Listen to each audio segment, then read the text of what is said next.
ఇక్కడ ఉండవలసింది అక్కడ ఉంది, అక్కడ ఉండవలసింది ఇక్కడ ఉంది. కాబట్టి దానికి కారణం ఏంటంటే దేవుని విసర్జించిన మనుషుల మధ్య, పాపములున్న మనుషుల మధ్య, గర్విష్ఠులున్న మనుషుల మధ్య, ఏంటి దేవునికి వ్యతిరేకస్తులైన వారి మధ్య ఆశీర్వాదం ఉంది. దేవునిని ప్రేమించి, దేవునిని ఆరాధించి, దేవునిని కొనియాడి పాలు తేనెలు ప్రవహించే దేశంలో శాపం ఉంది. దానికి కారణం ఏంటంటే సరైనటువంటి భక్తిపరుడు ఇక్కడ లేడు, సరైనటువంటి భక్తిపరుడు అక్కడ ఉన్నాడు అని మనం నేర్చుకున్నాం. దాని కంటిన్యూషన్గా నెక్స్ట్ డే నేను ఆ వాక్యాన్ని చెప్పాలనుకున్నాను, కానీ ఇది మీరు ఎప్పుడు ఈ టాపిక్ మీరు వినలేదు.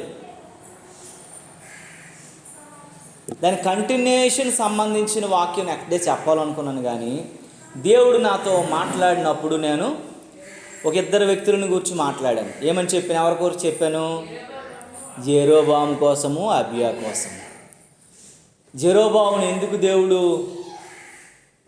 8 లక్షల సైన్యం ఉన్నా సరే ఓడించేశాడు? అబియాకి 4 లక్షల సైన్యం ఉన్నా సరే దేవుడు ఎందుకు గెలిపించాడు? ఆయన భక్తి, ఆయనకి దేవుడికి విధేయత కలిగి జీవించడం, ఆయన దేవుని మీద ఆధారపడే విధానాన్ని బట్టి తక్కువ ఉన్నా సరే దేవుడు దీవించాడు, గెలిపించాడు, విజయాన్ని ఇచ్చాడు. ఎక్కువ ఉన్నా సరే ఏం చేశాడు? అపజయాన్ని మూట కట్టుకున్న పరిస్థితి అని మనం మాట్లాడుకున్నాం. ఈరోజు యోసేపు తరువాత, యోసేపు మన అందరికీ తెలుసు కదా. యోసేపు ఎక్కడ ఉన్నాడండి? ఐగుప్తులో ఉన్నాడు. ఐగుప్తులో ఏమయ్యాడు? రాజు అయిపోయాడు. రాజుకే రాజు అయిపోయాడు, పరిపాలకుడు అయిపోయాడు. ఐగుప్తు మాట విన్నాడు. చివరికి అన్నదమ్ములు, తండ్రి కూడా అక్కడికి వచ్చేసి మాకు కొంచెం ఏదైనా ఆధారం కలుగు చేయరా బాబు అని అడుక్కునే స్టేజ్కి ఏమైపోయాడండి? ఐగుప్తులో యోసేపు ఎదిగిపోయాడు. అలాంటి యోసేపుకి ఆసినతు అనే ఒక అమ్మాయిని, పోతీఫర్ కూతుర్ని పెళ్లి చేసిన తర్వాత 2 కొడుకులు పుట్టారు. ఒక కొడుకు పేరు ఏం పేరు? మనష్షే. ఇంకొక కొడుకు పేరు ఎఫ్రాయిము. అయితే ఎఫ్రాయిం ఏంటి, ఎలాగైపోయాడనంటే తిప్పని అప్పమ్మ వంటి వాడైపోయి గాలిని తినేటువంటి పరిస్థితికి వచ్చేసి దేవునికి వ్యతిరేకస్తుడు అయిపోయాడు. నా ముద్దు బిడ్డ అన్నటువంటి ఎఫ్రాయిము దేవునికి ఎలాగైపోయాడండి? మాడిపోయినటువంటి అప్పంలాగా అయిపోయాడు. దేవుని ప్రేమకు నోచుకోలేనివాడు లాగా అయిపోయాడు. ఎంత ప్రేమించే దేవుడికి వ్యతిరేకస్తుడు అయిపోయాడు. తన పాపము, తన వ్యతిరేకత, తన లోకాశలన్నీ కూడా దేవునికి విరోధిగా మార్చేశాయి. రెండోది ఏంటంటే మనష్షే అయినటువంటి వ్యక్తి ఉన్నాడు. ఆడు కూడా పెద్దగా భక్తిలో కానీ భయంలో కానీ లేడు. వారి భక్తి యోసేపుతో ఏమైపోయింది? ఆగిపోయింది తప్ప దాన్ని ప్రజ్వలించబడలా. ఆదాము తరువాత ఎలాగైతే తన పిల్లలైనటువంటి కయ్యేను, హేబేలు పుట్టినా సరే పెద్దగా ఫలింపు లేదు. కయ్యేను స్వార్థంతోనూ ద్వేషంతోనూ చచ్చిపోయాడు. హేబేలు చంపబడ్డాడు మంచోడైనప్పటికీ కూడా. తరువాత ఎవరు పుట్టారండి? షేతు పుట్టాడు. షేతు ద్వారా తన కుమారుడైనటువంటి ఎనోషు ద్వారా మళ్ళీ దేవునితో వారికి సంబంధము, ప్రార్థన ఆరంభమైంది. ఇక్కడ కూడాను యోసేపుతో తరువాత ఆగిపోయింది. మనష్షే కానీ ఎఫ్రాయిం కానీ దేవునితో సరైనటువంటి సంబంధాలు కలిగి లేదు. తరువాత ఒకడు పుట్టాడు. ఆ వ్యక్తి కూడా ఏమీ లేడు. వాడు కూడా పదన పాపమును బట్టి చచ్చిపోయాడు. ఆ వ్యక్తి కొరకు మీకు చెప్తాను. తర్వాత ఆ వ్యక్తికి ఒక 5 కూతుర్లు పుట్టారు. వారు భక్తిని బట్టి ఈరోజు మనం జ్ఞాపకం చేసుకోవాలి. దేవునికి స్తోత్రం కలుగును గాక. సంఖ్యాకాండం 27వ అధ్యాయం. సంఖ్యాకాండం 27వ అధ్యాయం. నా మాటలు కొంచెం లోతుగా ఆలోచించాలి ఈ మాటల్ని. సంఖ్యాకాండం 27వ అధ్యాయం 4వ వచనాన్ని చదవండి ప్రియులారా. అతనికి కుమారులు కలగలేదు, అతనికి కుమారులు లేనంత మాత్రము చేత మా తండ్రి పేరు అతని వంశములో నుండి మోసిపోనేలా మాసిపోనేలా మా తండ్రి సహోదరులతో పాటు సాత్యమును మాకు దయచేయమనిరి. దేవునికి స్తోత్రము కలుగునుగాక. ఈరోజు మనము జ్ఞాపకం చేసుకునేది ఏంటంటే స్వాస్థ్యము కొరకు పోరాటం. స్వాస్థ్యం అనేది ఆ దీవెన కొరకు ఒక తండ్రి ఆస్తిని తన కుమారుడికి రాకపోతే, ఇప్పుడు నలుగురు కుమారులు ఒక తండ్రికి ఉన్నాడు అనుకోండి, వాళ్ళతో పాటు ఆ కూతురు కూడా ఉందనుకోండి, ఆ కుమారులు అయిపోయిన తర్వాత ఈ కుమారులకి వాళ్ళకందరికీ కొడుకులు ఉన్నారు, కానీ ఇంకేమో ఓన్లీ కూతుర్లే ఉన్నారు. కూతురులో ఉండకపోతే నీ కూతుర్లు ఉన్నారు కాబట్టి మీ నాన్న స్వాస్థ్యం నీకు రాదమ్మా అని అనడానికి లేదు. అలాగనేసి ఆమె పేరు లేని పరిస్థితుల్లో ఏమైందనే విషయాలు మనం జ్ఞాపకం చేసుకుందాం.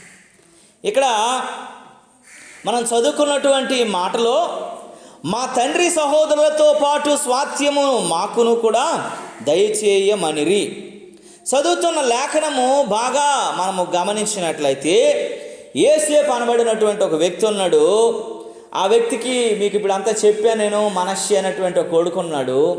ఆ మనష్షే వంశములో నుంచి అందరూ సమసిపోయారు. ఎలాగంటే కొంతమంది ఎవరితో కూడారంట, ఆత్మీయాత్రలో కోరాహు, దాతాను, అభిరాముతో కూడి దేవునికి వ్యతిరేక స్వభావము కలిగి కొంతమంది ఏమైపోయారండి, భూమిలోనికి వెళ్ళిపోయారు. అంతరించిపోయిన తర్వాత మిగిలిన వారి కోసము దేవుడు మాట్లాడుతున్నటువంటి సంగతులను మనము జ్ఞాపకం చేసుకోవాలి. అయితే ఇక్కడ ఈ మనష్షే వంశములో నుంచి సెలోఫెహాదు అనేటువంటి ఒక వ్యక్తి ఉన్నాడు. ఈయన ఎలాంటోడు అన్నటువంటి మాటలు మనము మొదటి అది వచ్చినాన్ని మనము జ్ఞాపకం చేసుకుంటే, అప్పుడు యోసేపు కుమారుడైనటువంటి మనష్షే వంశస్థులలో సెలోఫెహాదు కుమార్తెలుండిరి వచ్చిరి. సెలోఫెహాదు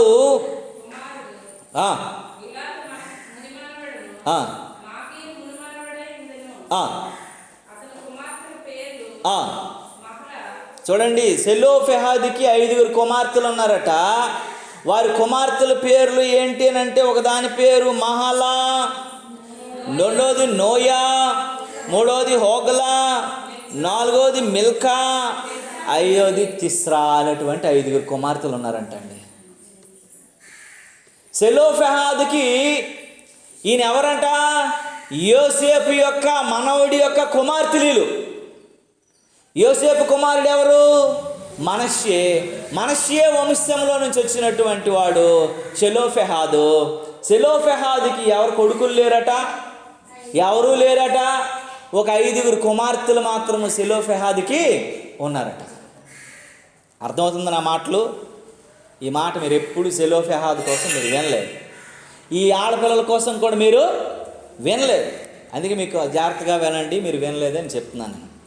ఈ సెలోఫెహాదు కుమార్తెలు 5 వచ్చి, అయ్యా ఏంటని జరిగిందని అంటే, కానాను కోసం మనం అందరము ఐగుప్తు నుంచి బయలుదేరి వెళ్తున్నాం కదా. ఈ ఐగుప్తులో వెళ్తున్నప్పుడు కానానులో మనందరి కొరకు స్వాస్థ్యం ఉంది కదా, పాలు తేనెలు ప్రవహించు ఆ దేశంలో మాకు కూడా కొంత భూమి కొంత స్వాస్థ్యం ఇవ్వవలసి ఉంది కదా. అయితే రాత్రి ఒక లిస్టు రిలీజ్ అయింది. ఆ లిస్టులో వీరు చదివినప్పుడు వీరి పేర్లు లేవంట. పాలు తేనెలు ప్రవహించే దేశంలో ఎవరెవరు ఉండాలో, ఎవరెవరి స్వాస్థ్యాన్ని పొందుకోవాలో, ఎవరెవరికి ఆ స్వాస్థ్యం అనుగ్రహించబడిందో అన్న పేర్లు ఒక లిస్ట్ రాసుకున్నారు. అక్కడ ఎంతమంది ఉన్నారు, 30 లక్షల మందికి పైగా జనాలు ఉన్నారు. వారిలో ఎవరెవరికి ఇవ్వాలో ఒక లిస్ట్ రాసుకున్నారు. మన కాలనీ ఇల్లుకి రాసుకునేటట్లు, వీడికి ఇవ్వాలా, ఆడికి ఇల్లు లేదు, వీడికి ఇవ్వాలా, ఆడికి ఇవ్వాలా, వాళ్ళకి తప్పకుండా ఇవ్వాలి, ఇల్లు తప్పకుండా ఇవ్వాలని రాసుకున్నారు. కానీ ఈ సెలోఫెహాదుకి 5 కుమార్తెలు ఉన్నారు, తల్లి లేదు, ఎవరు లేనటువంటి పరిస్థితి. ఈ తండ్రి కూడా సెలోఫెహాదు కూడా లేడు. ఈ 5 ఆడబిడ్డలు మాత్రమే ఉన్నారు, చిన్న యవనస్తులైనటువంటి పిల్లలు.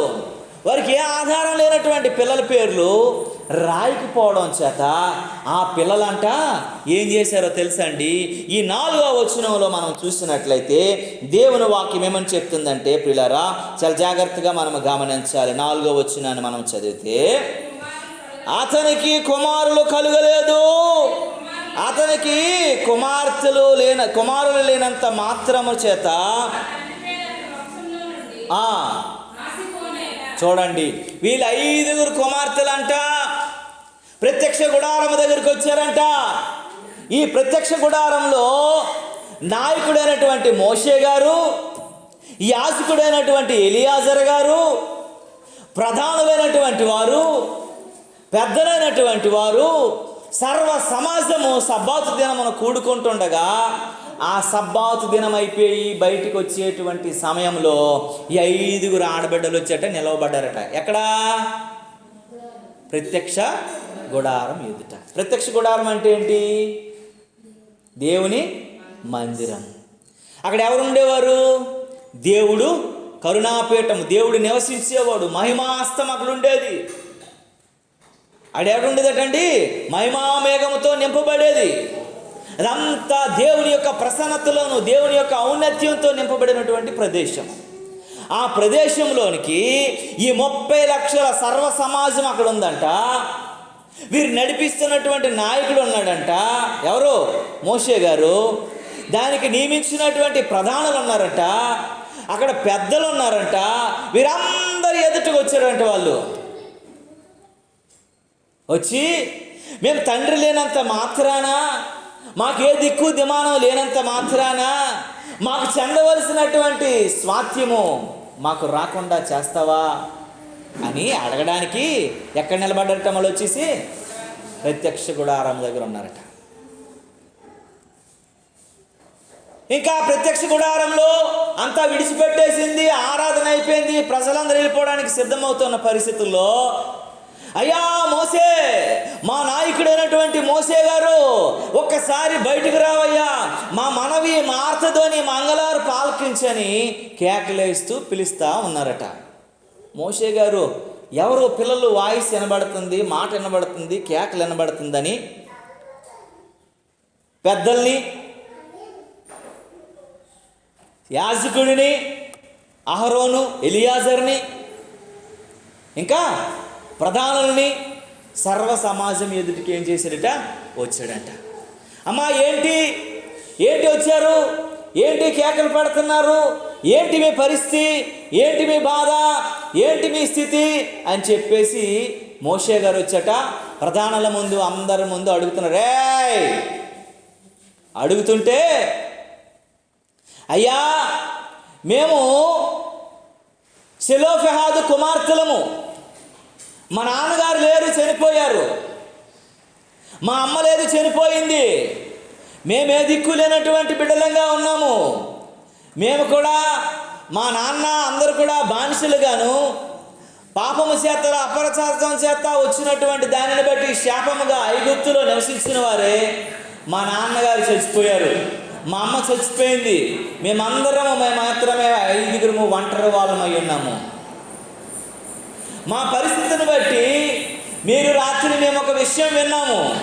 ఏంటనంటే, కానానులో పాలు తేనెలు ప్రవహించే దేశంలో మనం వెళ్ళబోతున్నటువంటి ఆ వాగ్దాన దేశంలో, ఆ పరమ కానానులో మరందరికీ స్వాస్థ్యం ఇస్తున్నారు, అందరికీ స్వాస్థ్యాన్ని పంచుతున్నారు.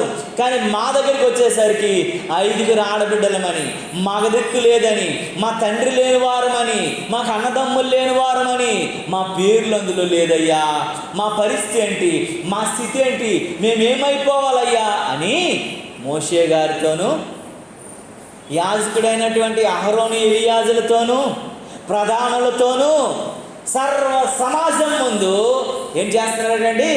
నాయకుడైనటువంటి మోషేకి విజ్ఞాపన చేస్తున్నారు.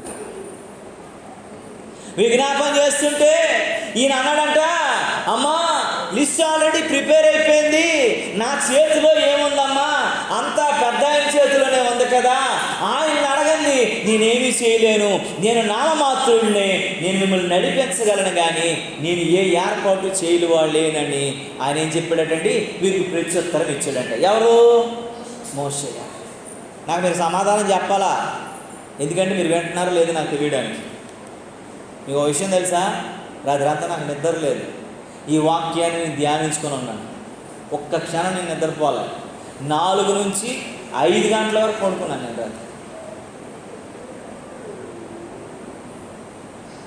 మీరు ఆ వాక్యంలో ఎదగాలి, మీకు అన్ని విషయాలు తెలియాలా, మీరు భక్తిలో బాగా ఎదగాలనేసి చాలా మంచి ఎవరు రోజు అందరూ విన్నట్లు కాకుండా ఒక కొత్త వర్తమానాలతో మీకు దేవుని సముఖం నుండి మీకు తేవాలని ఆశపడుతూ ఈ మాటలు మీకు చెబుతూ ఉన్నాను. ఈ షెలోబెహాదుకి పుట్టినటువంటి 5 కుమార్తెలల్లి విన్నవించుకుంటున్నారట, అయ్యా మేము తండ్రి లేని వాళ్ళం కదా, మాకు తల్లి లేదు కదా, మాకు ఎవరు లేరు కదా, ఆడబిడ్డలు చిన్న పిల్లలు, నాకు 20 సంవత్సరాలు, మా చెల్లికి 18 సంవత్సరాలు, ఇంకొక చెల్లికి 13 సంవత్సరాలు, ఇంకొక చెల్లికి మరి 11 సంవత్సరాలు, ఇంకొక చెల్లికి 9 సంవత్సరాలు, ఇంకొక చెల్లికి 7 సంవత్సరాలు. ఇంత చిన్న పిల్లలం కదయ్యా, మాకు ఎలాగ లిస్టులో ఆ వాగ్దాన దేశంలో ఆ స్వాస్థ్యంలో మా పేరు లేకుండా చేస్తారయ్యా? మాకు రావాల్సింది, మాకు తండ్రి లేనంత మాత్రాన, మాకు మగదిక్కు లేనంత మాత్రాన, మాకు అన్న లేనంత మాత్రాన మాకు ఇవ్వడం మానేస్తారయ్యా నాయకుడని మోషే దగ్గర చెప్పుకున్నప్పుడు, అమ్మ నా చేతులు లేదమ్మా, నేనేం చేయలేనమ్మా, కానీ మీ తరఫున నేను పెద్ద ఆయనకి, ఎవరికి? దేవునికి నేను అడుగుతానని చెప్పి మోషే గారంట దేవుని సముఖంలోనికి వెళ్ళి ప్రార్థన చేసి, అయ్యా ప్రభువా యెహోవా, ఒక విన్నపం నీ దగ్గరికి మళ్ళీ తీసుకుని వచ్చానయ్యా. అది ఏంటంటే, యోసేపు వంశములో నుంచి, మనష్షే వంశంలో నుంచి షెలోబెహాదు అనేటువంటి ఒక వ్యక్తి ఉండేవాడు కదయ్యా, ఆయనకి 5 కుమార్తెలు ఉన్నారయ్యా. షెలోబెహాదు ఈ మార్గ మధ్యలోనే చచ్చిపోయాడు, ఆయన భార్య కూడా చచ్చిపోయింది. అయితే ఆ 5 కుమార్తెలకి వాగ్దాన భూమి అనబడినటువంటి కానానులో వారికి స్వాస్థ్యం లేదని వారు విన్నవించుకున్నారయ్యా. మీరేమంటారు ప్రభువా? నా చేతుల్లో లేదు, నా చిత్తంలో లేదు, ఏమీ నాలో లేదు ప్రభువా అని చెప్పేసి అంట దేవుని దగ్గరికి వెళ్ళి మోషే గారు ఏం చేశారటండి? వేడుకొని విజ్ఞాపన చేశాడంట, దేవుని నామానికి మహిమ కలుగును గాక. హల్లెలూయా, హల్లెలూయా. దేవుని బిడ్డలారా, మనం చాలా జాగ్రత్తగా గమనించాలి, ఆలోచించాలి. మోషే దగ్గరికి వెళ్ళి ఒక 5 నిమిషాలు, ఈ బాబు మా బాధ మా కష్టం అని చెప్పుకుంటామని 5 ఆడపిల్లలు వెళ్ళి విన్నవించుకున్నటువంటి ఆ విజ్ఞాపనం తీసుకెళ్ళి దేవుని దగ్గరికి వెళ్ళి ఏం చేసినట్టండి? ఆయన విన్నాడట. ఆయన వినగానే దేవుడంట ఆయన సంకల్పము చొప్పున ఆయన మాట్లాడినటువంటి ఆ మాటలు ఒకసారి మనము జ్ఞాపకం చేసుకుందాం. 5వ వచనం నుండి 7వ వచనం వరకు చదవండి ప్రియులారా. అప్పుడు మోషే యెహోవా సన్నిధిని మనవి చేయగా, యెహోవా మోషేకి ఇలాగ సెలవిచ్చెను, ఆ షెలోబెహాదు కుమార్తెలు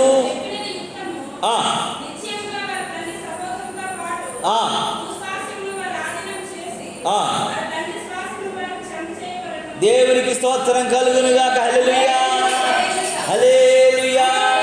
మోషే ఆడబిడ్డల పక్షాన చేసినటువంటి విన్నపాన్ని, విజ్ఞాపనను దేవుడు విన్నాడు, దేవుడు ఆలకించాడు.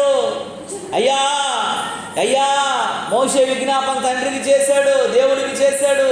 షెలోబెహాదు అనేటువంటి ఆయన చనిపోయాడయ్యా. 5 చిన్న బిడ్డలయ్యా, ఏళ్ళ దిక్కు దిమానం లేనటువంటి పరిస్థితుల్లో మాతో పాటు ఈ 40 సంవత్సరాలు ఆత్మీయాత్రలో కొనసాగారయ్యా. వారు నిక్కచ్చైనటువంటి మనుషులేనయ్యా, వారు మంచివారేనయ్యా. వారి పక్షాన నేను అడుగుతున్నాను ప్రభువా, ఏమైనా వారి కొరకు ఉంచబడిన స్వాస్థ్యం ఉంటే వారికి ఇవ్వగలవా, వారికి ఏమైనా మాట ఇవ్వగలవా అని మోషే గారు విజ్ఞాపన చేస్తే, మోషే గారి మాట విని అంటున్నాడట, అతనికి కుమారుడు లేనందున. అసలు 5వ వచనం అంటాడు, అప్పుడు మోషే వారి కొరకు యెహోవా సన్నిధిని మనవి చేయగా, యెహోవా మోషేకి ఇలాగ సెలవిచ్చెను, షెలోబెహాదు కుమార్తెలు చెప్పినది యుక్తమే, యుక్తమే, యుక్తమే. వాళ్ళు అడగటమో తప్పేం లేదు, అన్యాయమే లేదు, అది న్యాయమే, వారికి రావాల్సిందే, వారికి ఇవ్వాల్సిందే అని ఎవరు ఒప్పుకున్నారటండి? దేవుడు అన్యాయస్తుడు కాదండి. దేవుడు అపకీర్తి కలిగించేవాడు కాదండి. దేవుడు వదిలేసినాడు కాదండి. దేవుడు ప్రతిదాన్ని ఆలకించేవాడు, మనవిని గమనించేవాడు, హృదయమును దాని అంతరంద్రియములను ఎరిగినటువంటి వాడని దేవుని వాక్యం చెప్తూ ఉంది. అది అంటాడు, ఆ కుమార్తెలు చెప్పినది యుక్తమే, నిశ్చయముగా వారు తండ్రి సహోదరులతో పాటు. చూసారు, ఇక్కడ ఒక విషయం మీరు గమనించాలి. సెలోఫెహాదు కొంతమంది అన్నదమ్ములు ఉన్నారు. అన్నదమ్ములు, అయ్యో మా తమ్ముడు బిడ్డలే, మా అన్నయ్య బిడ్డలే, తల్లి లేదే, తండ్రి లేదే, ఈ స్వాస్థ్యం కోసం మా తమ్ముడు బిడ్డలను ఎందుకు మానేస్తారండి, రాయలేదు పేరు. మా అన్న బిడ్డలను ఎందుకు రాయలేదు పేరు, వారికి స్వాస్థ్యం ఉంది కదా, మా అన్నయ్య మార్గ మధ్యలోనే చనిపోయాడు కదా, ఎలాగండి వదిలేస్తారు, 5 ఆడపిల్లలే కదా, అన్నదమ్ములు లేరు కదా. ఎవడు కూడా అడగలేదట. వాళ్ళు అడగనందునే మోషే దగ్గరికి వెళ్ళి మోషే కాలు పట్టుకొని మోషేకి విజ్ఞాపన చేసుకోవాల్సి వచ్చింది. 5 ఆడపిల్లలు, 20 సంవత్సరాల వయసు అంటే వాళ్ళు ఎలాగుంటారండి, వాళ్ళ పరిస్థితి ఎలా ఉంటుందండి, వాళ్ళ స్థితి ఎలా ఉంటుందండి, వాళ్ళ కష్టం ఎలా ఉంటుందండి, వాళ్ళు బ్రతకగలరా? మోషే గారట వారిని చూడగానే, వాళ్ళ అంగలార్పు వినగానే, వాళ్ళు పరిగెత్తుకొని రాగానే, 5 నిలబడగానే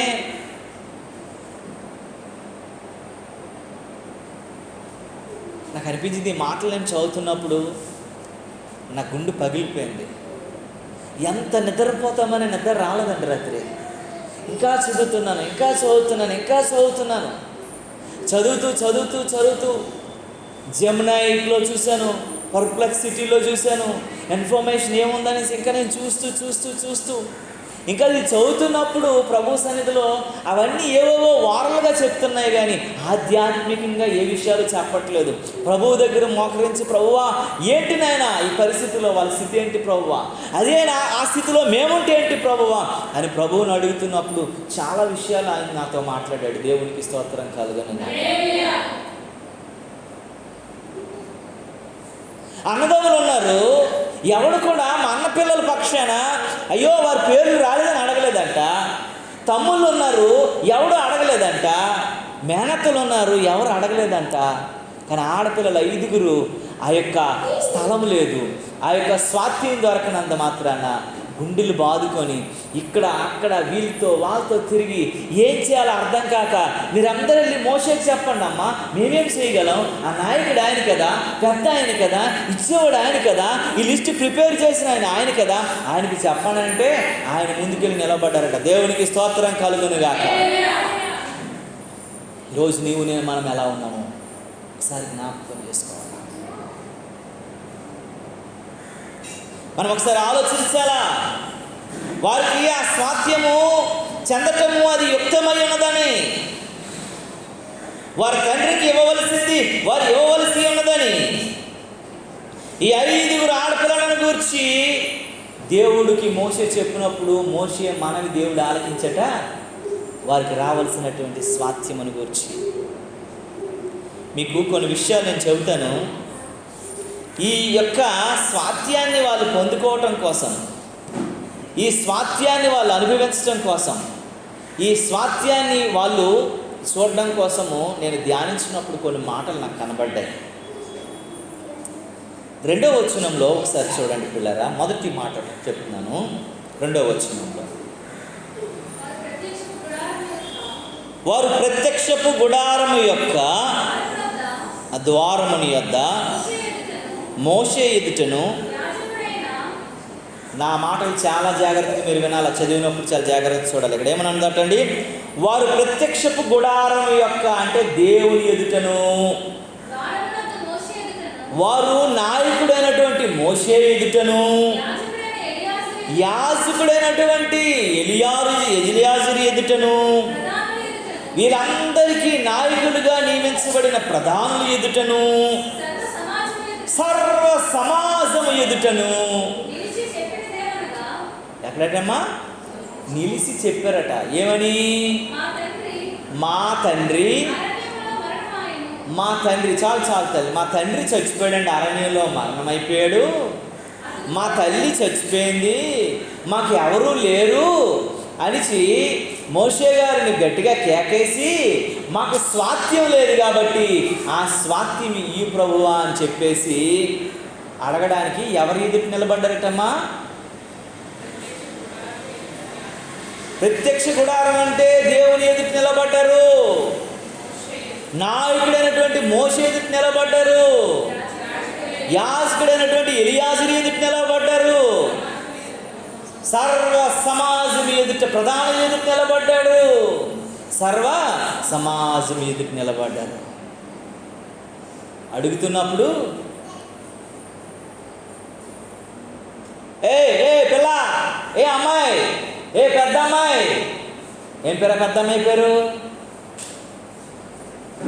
ఏం పేరు పెద్ద అమ్మాయి పేరు? మహలా.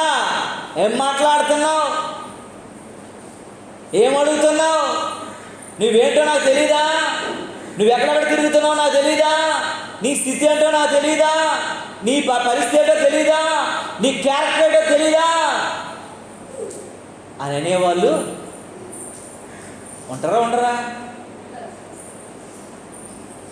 కానట 30 లక్షల మంది అక్కడ ఉన్నారు కదా, 30 లక్షల రిల్లా చెప్పండి అమ్మా. 60 లక్షల కళ్ళాలను చూస్తున్నాయి. ఎంతమందిని? 5గురిని. 60 లక్షల కళ్ళు 5గురిని చూస్తున్నాయి. మానవ నైజం ఏంటి? తప్పులు పట్టుకోవటం, తప్పులు మోపటం, నిందలు మోపటం, నిందలు వేయటం. కనుక దేవుడు వాక్యం చెప్తుంది, దేవుడు మాట్లాడుతున్నాడు. దేవుడు ప్రత్యక్ష గుడారం ఎదుట, దేవుని ఎదుట, మనుషులు మోషే ఎదుట, మరి ఎలియాజరు ఎదుట, ప్రధాన ఎదుట, సర్వ సమాజం ఎదుట వారు నిలబడుతున్నప్పుడంట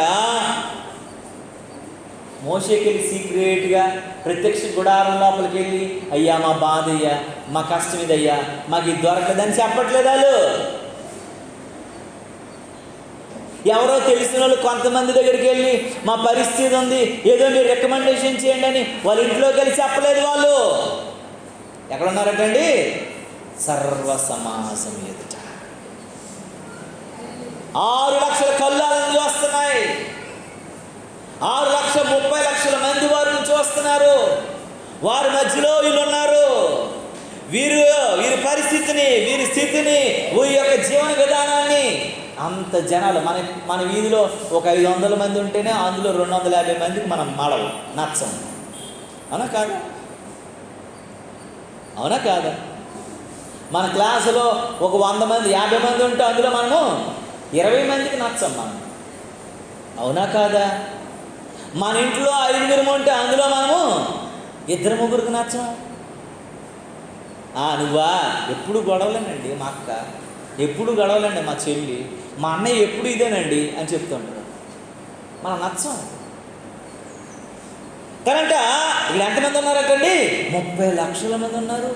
నాయకుడు ఉన్నాడు, ప్రధానులు ఉన్నారు, యాజకుడు ఉన్నాడు, సర్వ సమాజం ఉంది. వారందరి మధ్యలో 5 ఆడపిల్లలు నిలబెడుతున్నప్పుడట ఈ మాటలు నేను చదువుతున్నప్పుడు, అడుగుతున్నప్పుడు వాళ్ళు లోపము లేని వారుగా, లోపము లేని వారుగా, లోపము లేని వారుగా వాళ్ళందరికీ కనబడ్డారు. ఎప్పుడే మాట్లాడట్లేదట.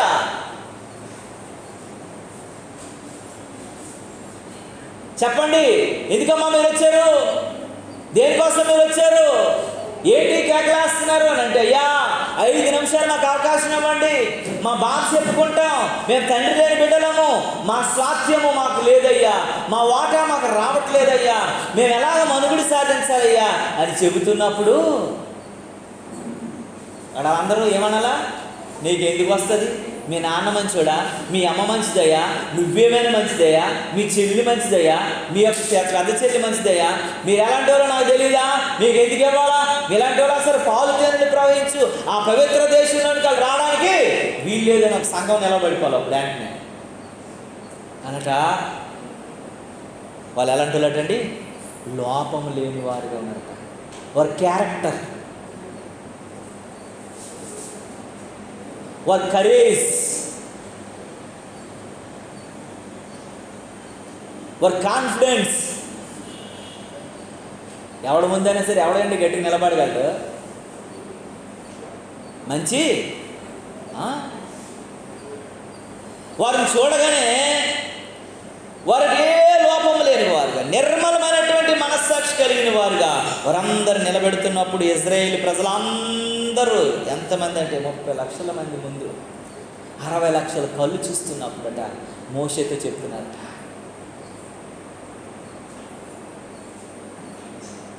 మోషే అంటున్నాడట, ఏమ్మా ఈరోజు నీకు మన్నా లేదా? మన్నా కావాలని వచ్చావా? ఏమ్మా ఈరోజు బండ నుండి నీళ్ళు తెచ్చుకోలేదా? నీళ్ళు కావాలని వచ్చావా? ఏమ్మా ఈరోజు నీకు 70 ఈత చెట్ల నుండి కాయలు దొరకలేదని వచ్చావా? ఏమ్మా ఈరోజు నీకు పూరేళ్ళు దొరకలేదా? పూరేళ్ళు కావాలని వచ్చావా? ఏమ్మా 12 బావుల నుంచి ఏమైనా సరే నీకు కావాలని వచ్చావా? లేకపోతే అమ్మా మహిమా మేఘము నిన్ను దూరం అయిపోయిందని వచ్చావా? దేవుని ప్రత్యక్ష గుడారంలో దేవునికి బలి అర్పించడానికి వచ్చావా అని అడుగుతుంటే, కాదయ్యా కాదు, సెలోఫెహాద్ అనబడినటువంటి వ్యక్తి మా తండ్రి గారు, ఆయన మార్గ మధ్యంలోనే మరణించారు. ఆయన 5 కుమార్తెలమైనటువంటి మేము, మాకు మగ దిక్కు లేరయ్యా, మేము వివాహితులం కాదయ్యా, మేము చిన్న బిడ్డలమే, మాకు తండ్రి లేడు, అన్న లేడు, తల్లి లేదు, ఎవరు లేరు బిడ్డలంగా మేము ముందు నిలవబడ్డాము అని చెప్పినప్పుడు సర్వ సమాజం వారిని ఏం చేస్తుందటండి? చూస్తుందట. సర్వ సమాజం చూస్తున్నప్పుడు వారు ఎలాంటి వారు ఉన్నారటండి? లోపము లేని వారట. ఈరోజు నేను దేవుని సర్వ సమాజం ఎదుటి ఎలా ఉన్నాం? దేవుని కనుదృష్టికి మనం ఎలా కనబడుతున్నాం? దేవుని ఎదుటి నేను మనం ఎలా ఉన్నామో ఒకసారి జ్ఞాపకం చేసుకోగలగాలి. దేవుడు నిన్ను చూస్తున్నప్పుడు, దేవునితో మాట్లాడుతున్నప్పుడు ఎలా ఉన్నామనేది మనకు కావాలి. దేవునికి స్తోత్రము కలుగునుగా. లోపము లేని వారుగా వారు ఉన్నారంట, లోపము లేని వారుగా వారు నిలవబడ్డారంట, ఏ రకమైనటువంటి పాపము లేని వారుగా నిలవబడ్డారంట, ఏ రకమైనటువంటి ఇది లేని వారుగా వారు ఉన్నారంట. దేవుని వాక్యం చెప్తా ఉంది. తగ్గింపు చాలా కావాలండి. ఆ తగ్గింపే మనల్ని ఎక్కడ నువ్వు తనని తాను తగ్గించుకునేవాడు యోహాన్ అంటాడు, యేసు ప్రభువుని ఇంట్రడక్షన్ చేస్తూ ఆయన ఒక మంచి మాట వాడతాడు. ఆయన చెప్పుల వారును ఇప్పటికు నేను యోగ్యుడను కాను. అంటే ఆయన ఎంత తగ్గింపండి. యేసు ప్రభు ముందు ఆయన ప్రవక్త, యేసు ప్రభువుతో పాటు ఆయన పుట్టాడు, యేసు ప్రభువులాగే పెరిగాడు. ఆధ్యాత్మికంగా ఇంకొక విషయం చెప్పాలంటే ఆయన లోకంతో రిలేషన్ లేకుండా అడవుల్లోనే బ్రతికాడు. వాళ్ళ అమ్మ నాన్న కూడా పరిశుద్ధులు, పవిత్రులు, నీతిమంతులని బైబిల్లో రాశాడు. అలాంటి వాడికి పుట్టినోడు కూడా తగ్గింపు స్వభావం. అంటే ఆయన చెప్పులు పట్టుకోవడానికి కూడా, ఆయన చెప్పులు ఎప్పటానికి కూడా, ఆయన చెప్పులు తాకటానికి కూడా నేను యోగ్యుడేం కాదయ్యా. చెప్పులు ఓరలు అంటే లేస్ ఉంటాయి కదా, ఆ లేసులు ఎప్పడానికి కూడా నేను పనికిరా.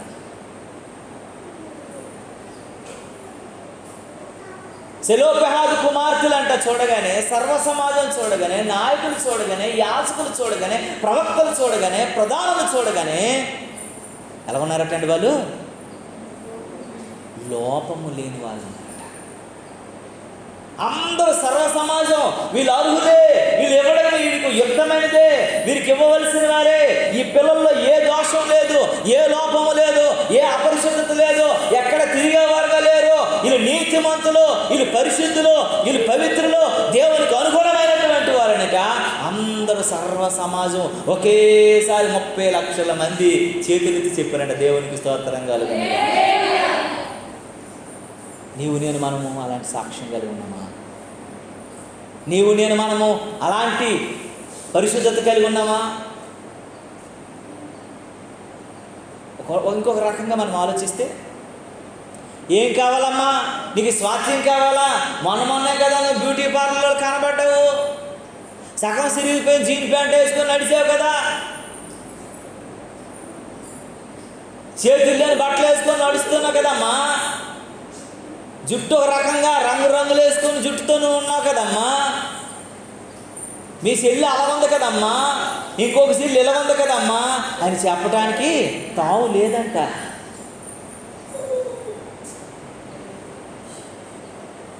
తండ్రి లేడండి, తల్లి లేదండి, చిన్నపిల్లలండి, కానీ వాళ్ళ పరిశుద్ధతలో ఎక్కడ కూడా డోకా రాలేదు, ఎక్కడ కూడా అపరిశుద్ధతలో పడిపోలేదు, ఎక్కడ కూడా దిగజారిపోలేదు, ఎక్కడ కూడా వాళ్ళ భక్తిలో తక్కువైపోలేదు. ఒక పక్క పెద్దనాన్నలు చిన్నాన్నలు ఎవరు సహకరించకపోయినా,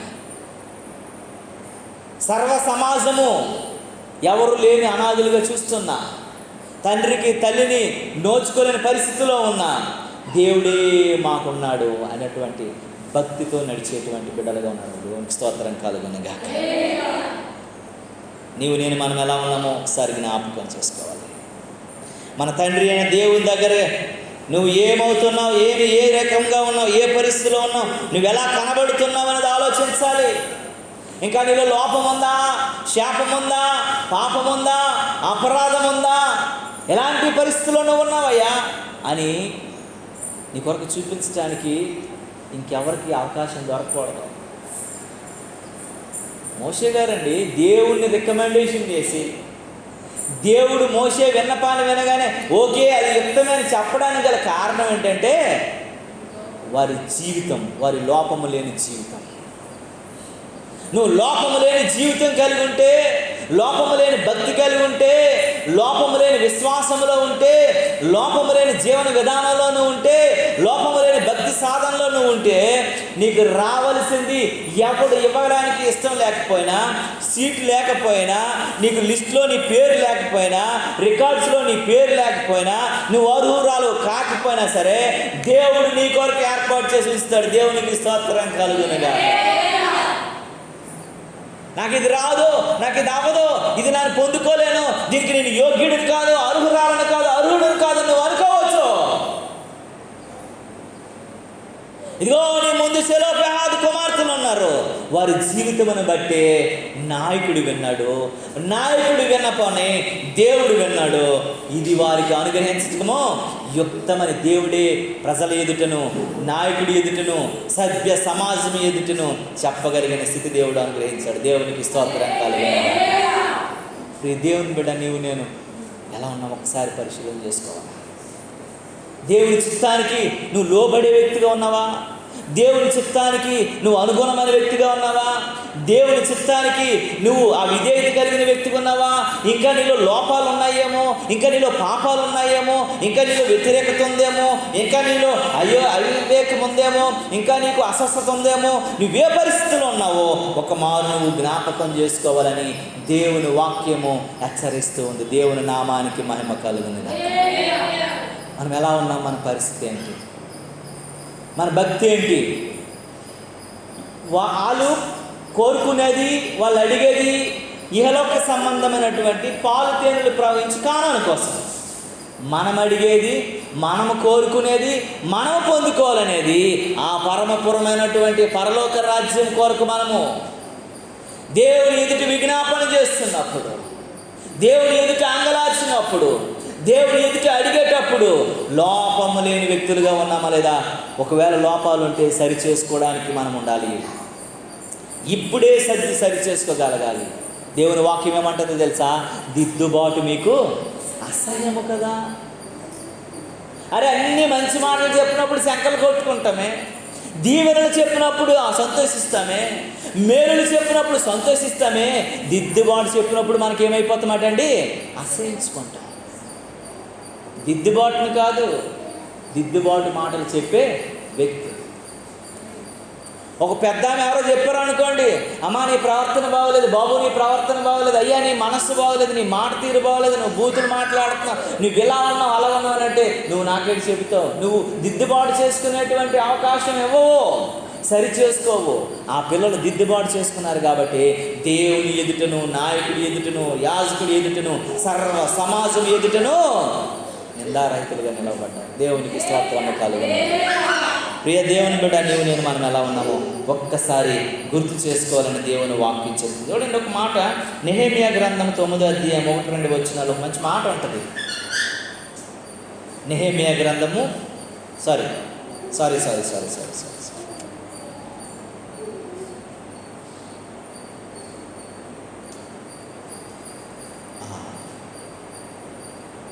మీకు ఆ రిఫరెన్స్ తర్వాత చెప్తాను. కనుక మనం ఎలా ఉన్నాము అనేది మొట్టమొదటి మనకి ఏముండాలటమ్మా? మొట్టమొదటిది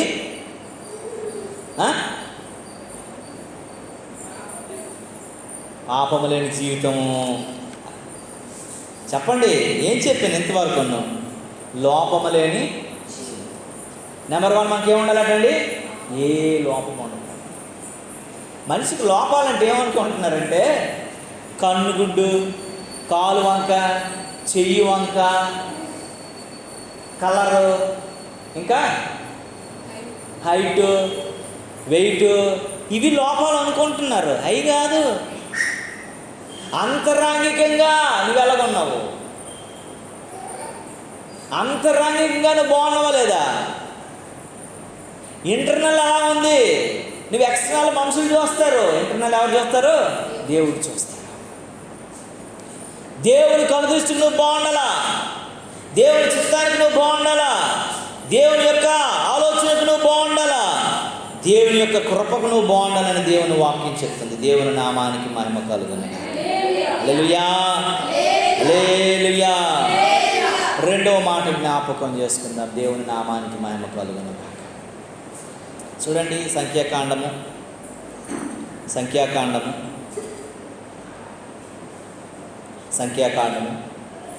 27వ అధ్యాయమే 3వ వచనాన్ని చదవండి పిల్లారా. 2వ వచనంలో లాస్ట్ మాట, ఒక మాట ఉంటుంది, చదవండి. 2లో లాస్ట్ మాట, మా తండ్రి అరణ్యములో మరణమాయను. నెంబర్ 1, మా తండ్రి అరణ్యంలో చనిపోయాడు. 3వ వచనాన్ని కంటిన్యూషన్, ఆయన కోరాహు సమూహములో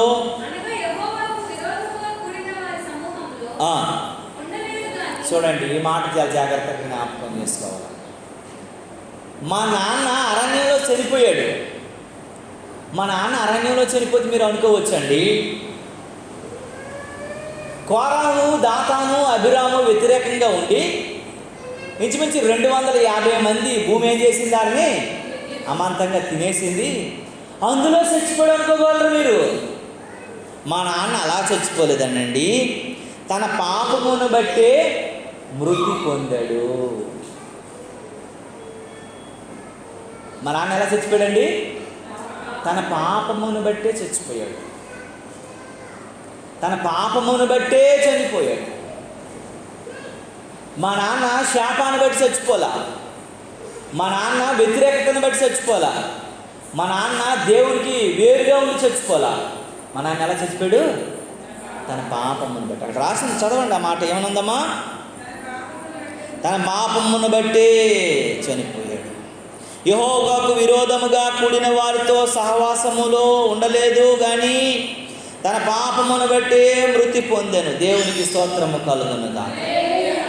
తండ్రి పాపమును బట్టే మృతి పొందాడు.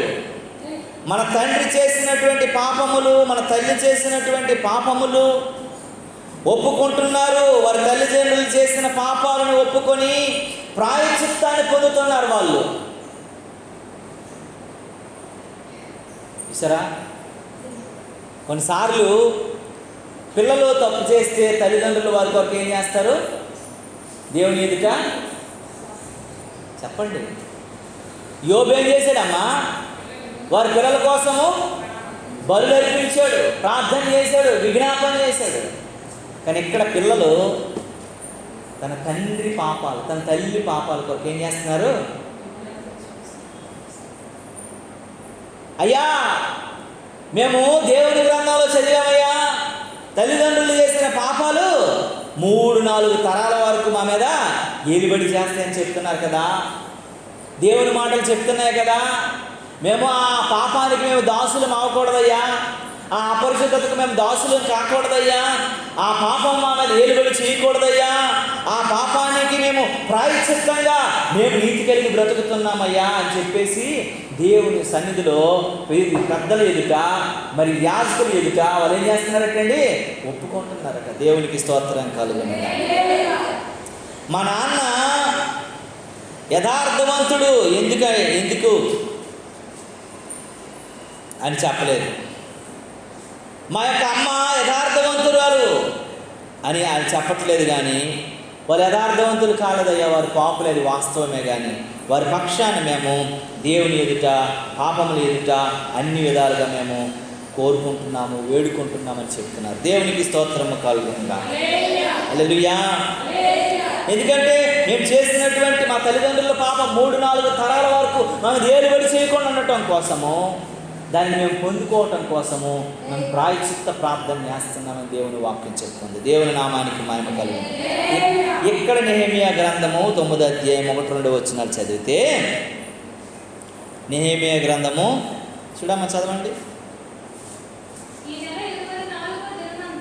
ఈ నెల 1వ-2వ తేదీన దినమందు మనమందరము ఉపవాసం ఉండి గోని మోకరించి తల మీద మనం ఏం చేసుకోవాలండి? ధూళికి బదులు మనం ఏం చేసుకోవాలా?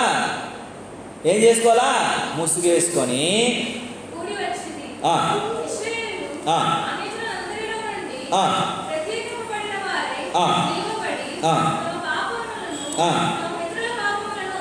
దేవునికి స్తోత్రము కలుగునుగా.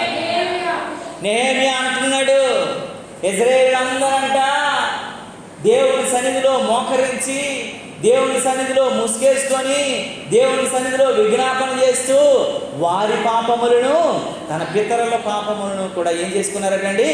ప్రాయశ్చిత్తం కలిగి ఒప్పుకున్నారని దేవుని వాక్యం చెప్తుంది. మా తల్లిదండ్రుల పాపం మా మీద ఏలుబడి చేయకూడదు, వారి తప్పులు మా మీద ఏలుబడి చేయకూడదు అనట. ఈ 5 పిల్లలు ఏం చేస్తారంటే దేవుని సన్నిధిలో ప్రాయశ్చిత్త ప్రార్థన చేసుకుంటున్నారట. ఒప్పుకుంటున్నారు, ప్రభువా మా మీద కనికరం చూపించు, మా తల్లిదండ్రుల పాపమును బట్టు, వారి అపరాధమును బట్టు, వారి శాపమును బట్టు, వారి వ్యతిరేకతను బట్టు, వారి దురలవాటులను బట్టు, వారి దుష్టత్వాన్ని బట్టు మమ్మల్ని శపించొద్దు, శాపానికి గురి చేయొద్దు ప్రభు అని ఏం చేస్తున్నారంటే వారు ప్రాయశ్చిత్త ప్రార్థన చేస్తున్నారట. ఈరోజు పిల్లలు, మా నాన్న అలాగుంటే ఆ మాట ఉంటుంది కదండి, తల్లి గట్టు మేస్తే పిల్ల చేడు మేస్తాడు. మా అమ్మ ఇలాగన్నది కాబట్టి నేను అలాగ ఉంటాను, మా అమ్మ మెగా స్లీవ్స్ వేసింది కాబట్టి నేను స్లీవ్లెస్ వేస్తాను అన్నట్టు ఉంటుంది.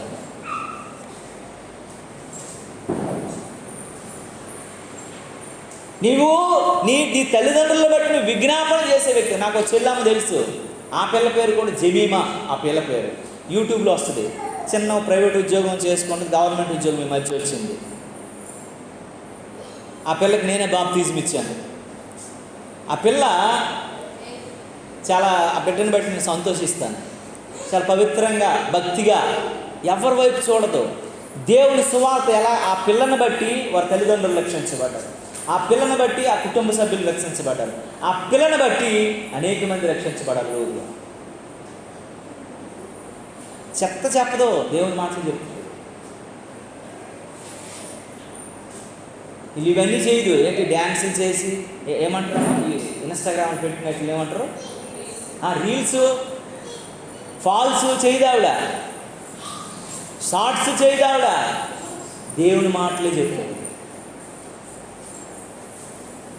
చిన్నమ్మాయి వారి తల్లిదండ్రులు కూడా ప్రార్థన చేసిందంట.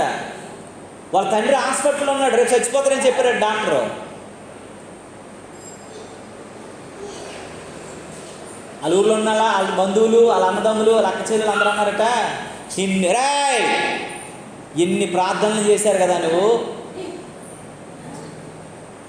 ఇన్ని ప్రార్థనలు చేశారు కదా మీరు, మీ నాన్నకి ఎందుకు అలాంటి పరిస్థితి వచ్చింది, మీ అమ్మకి ఎందుకు అలాంటి రోగం వచ్చేసింది, మీ పరిస్థితి ఎందుకు అలాగైపోయింది, మీరు ఆర్థికంగా ఎందుకు దెబ్బ తినేశారు అని అందరూ అడిగితే, ప్రభు సన్నిధిలోకి వెళ్ళేట ప్రార్థన చేసిందంట, వేడుకుందంట, అడిగిందంట,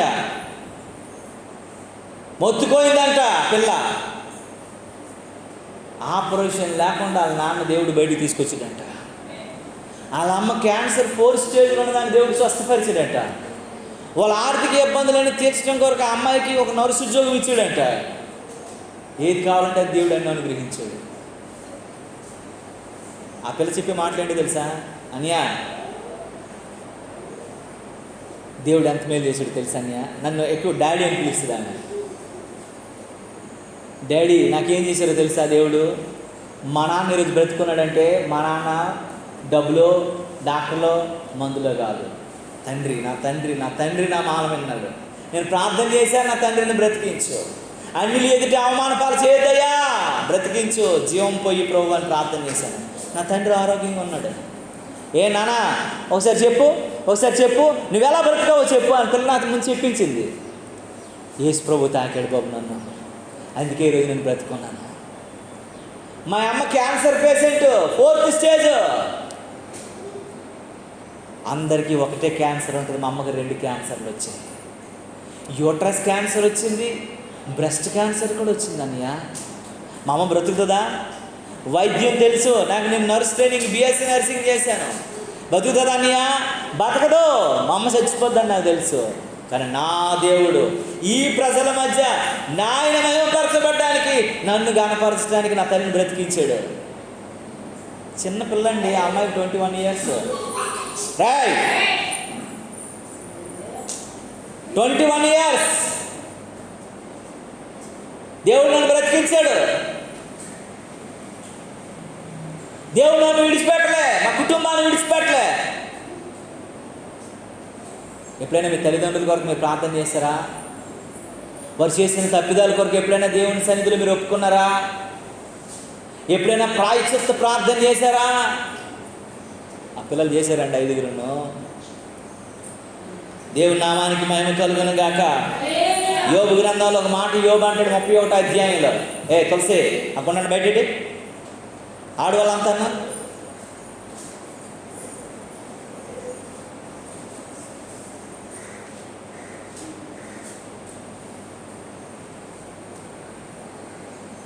యోబు గ్రంథం 31వ అధ్యాయం 33, 34 వచనాల్లో యోబు ప్రార్థన చేస్తున్నాడు. ప్రభువా, మా పితరుడైనటువంటి ఆదాము, మా తండ్రి అయినటువంటి ఆదాము చేసినట్లు నా దోషాలు నేను దాచిపెట్టు.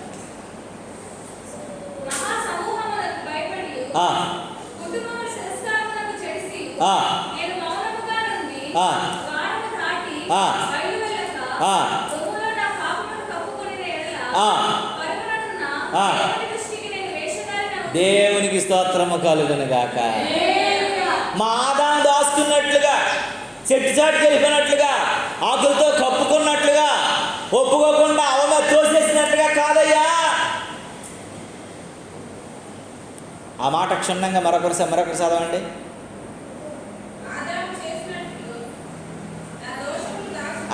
సిస్టర్ మీరు చదవాలా? ఎందుకంటే అందరు చదవాలా? మీరు చదవండి ఒకసారి ఆ మాట. పారొచ్చేది చదువు. యోబు గ్రంథం 31, అందుకే నేను చదవమన్నాను. ఆ 2 పిల్లలే చదువుతాను, దీక్షి చదవట్లేదు. వాళ్ళ దగ్గర బైబిల్లో నేటే.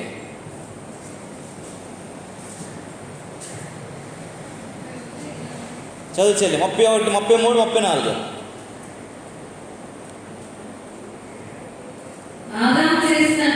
ఆదాము చేసినట్లు, ఆదాము దాక్కున్నట్లు, ఆదాము పాపాన్ని ఒప్పుకోనట్లు, ఆదాము ఎవరి మీద తోసేసినట్లు నేను అలా చేయను ప్రభువా. నా దోషాలను నేను దాచిపెట్టుకోను, ఆయన ఆకులతో కప్పుకున్నట్లు నేను కప్పుకోను. అందరికి ప్రజలకు భయపడి అరే కుటుంబంలో వదిలేస్తారేమో, కుటుంబంలో అసహించుకుంటుందేమో, కుటుంబంలో ఇది మనం కుటుంబం అనుకుని బతుకుతున్నామేమో, మా వాళ్ళనంటూ అనుకుంటున్నామేటో, వాళ్ళ తిరస్కారం, వాళ్ళు అసహించుకుంటారు, వాళ్ళు వదిలేస్తారని అనుకుంటున్నామేమో.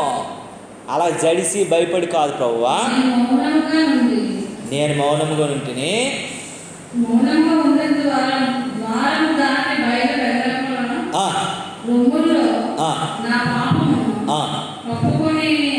నేను ద్వారము దాటి, అంటే నేను బయటికి వెళ్ళి దేవుని ఎదుట, నేను దేవుని మందిరం బయట కాదు, దేవుని మందిరంలోకి వెళ్ళకుండా నేను బయట ఉండి నా పాపాన్ని ఒప్పుకోకుండా కప్పుకుంటున్న పరిస్థితిలో కాకుండా, పరము ఉన్న దేవునికి దూరం అవతలకెళ్ళి పరమయున్న దేవుని ఎదుట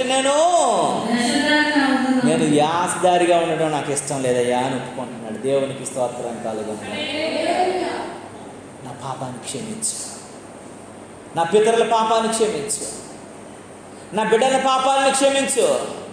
నేను వేషధారినిగా ఉండడం నాకు ఇష్టం లేదయ్యా, నేను మోసగాడిగా ఉండడం నాకు ఇష్టం లేదయ్యా, నేను ఒప్పుకోకుండా కప్పుకునేటువంటి పరిస్థితులు నాకు ఉండడం నాకు ఇష్టం లేదయ్యా, నేను ఆదాము చేసిన తప్పు మళ్ళీ నేను రిపీట్ చేయడం నాకు ఇష్టం లేదయ్యా అని చెప్తున్నాడు. దేవునికి స్తోత్రం కలుగును.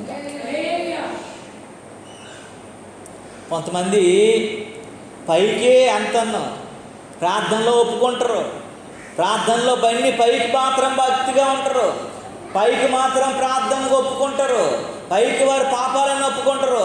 అంతరంగంలో ఒకడు ఉంటాడు చూసావా, అంతరంగంలో ఒకడు ఉంటాడు చూసావా, ఆడును మాత్రము దాచిపెట్టేస్తా ఉంటారు. ఒక్కొక్కసారి గొడవలు ఆడుకునేటప్పుడు, రే నా సంగతి పూర్తిగా తెలియదు, నాలో ఒకడున్నాడు, నేను బయటికి తీస్తే నువ్వు ఇక్కడ ఏమవు కనబడవు, ఆడు బయటికి రానంతకాలమే నీ వ్యాసాలు, నాలో ఇంకొకటి ఉందరే, ఇంకొక రూపం ఉంది అని ఒకటి చెప్తూ ఉంటాడు. అరే ఏం రూపమో తెలియదు, అది నేను ఎంత మూర్ఖుడినో తెలీదు, నేను ఇంకొక రకంగా ఉంటే, ఇంకొక రూపాన్ని ధారిస్తే నేనేమైపోతానో నీకు తెలియదు. దేవునికి స్తోత్రం కలుగునుగా. నా పరిస్థితి, నా స్థితి నీకు తెలీదు. సెలోఫెహాదు కుమార్తెలు ఎటువంటి వారంటే తన తండ్రి చేసిన పాపాలని ఒప్పుకొని ప్రాయశ్చిత్తాన్ని కోరుకుంటున్నారు. ఆ పాపం, ఆ దోషం నా మీదకి రాకూడదని. నేను ఇంకా కొంచెం అంటే వేరేగా చెప్పొచ్చు, కానీ టైం సరిపోదు, కొన్ని గంటలు చెప్పొచ్చు ఈ వాక్యం. నాకు అనిపించింది సెలోఫెహాదు కుమార్తెలు కోరాహు కుమారులను చూసారేమని అనిపించింది. ఎందుకంటే కోరాహు సంతతంతా కూడా భూమిలోకి వెళ్ళిపోయిన తర్వాత కోరాహు పిల్లలు ఎక్కడికి చేరుకున్నారు? బలిపీఠం దగ్గరికి వచ్చారు. బలి అంటే ఏంటి? రక్తం. బలి అంటే ఏంటి? అగ్ని. బలి అంటే ఏంటి? భయంకరమైనటువంటి ప్రదేశం, వధించబడిన స్థలం. అక్కడికి వచ్చేసి వీరు మందిరానికి వస్తున్నప్పుడు, వీరు ప్రత్యక్ష గుడారంలోకి వస్తున్నప్పుడు ఆ పిల్లలను చూసినప్పుడు అనిపించేది వారి తండ్రిలాగా, ప్రభువా మా తండ్రి ఒకవేళ ఉంటే, వారి కుటుంబంలాగా మా కుటుంబం ఉంటే ప్రభావ ప్రాయశ్చిత్తం వారి పక్షాన్ని మేము అడుగుతున్నామని బ్రతిమాలుకున్నారేమని అనిపించింది నాకు. అంటే ఇంకొక యాంగిల్లో నేను ఆలోచించాను. వారు ఎక్కడున్నారట? బలిపీఠం దగ్గర ఎలా ఉన్నారటండి? వాళ్ళు చిన్న చిన్న పిచ్చుకుల్లాగా ఉన్నారట. పిచ్చుక ఎంత ఉంటుంది? కనీసం ఒక 5-6 కేజీలు అవుద్దంటరా. ఈ మధ్య పెద్ద పెద్ద కోళ్ళు వచ్చి, ఏం కోళ్ళు అమ్మవే? సొంటి కోళ్ళట అవి. ఒక్కొక్కటి 6-7 కేజీలు ఉంది. దానికి ఎంత కాళ్ళు ఉన్నాయి దానికి. అది కోడే. దానికి చర్మము లేకుండా కాల్చేసి పెడుతున్నారు.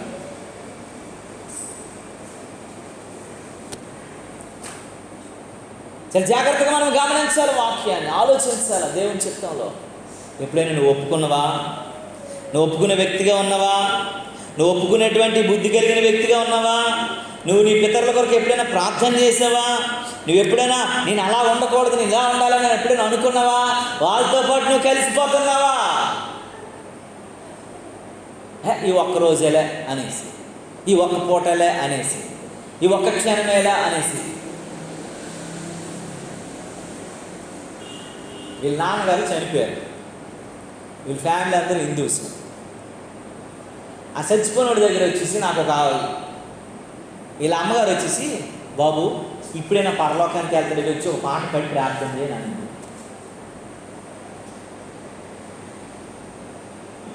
నాకు ఎలా అనిపించింది అంటే జోక్ చేసినట్లు, వాస్తవం అండి ఇది. ఇవి చాలా బాగులేదు, నీరసిల్లిపోయింది ఈమె. అక్కడికి వచ్చేసి సగం తెలిసిన క్రైస్తవులు అనేవాళ్ళు ఈ ఫ్యామిలీ ఎలాంటి వాళ్ళు అంటే, ముస్లిం వాడు వస్తే ఆడితో పాటు ఏంటంటారు, ఏముంటుంది దానికి నెమలేకలు పెట్టేసుకొని దాని మీద ఎలాగ కొట్టించుకొని భక్తి చేస్తారు. క్రైస్తవుడు వస్తే ప్రార్థన చేయించుకుంటారు. హిందూ పండుగలు వచ్చినప్పుడు పూజలు చేస్తారు.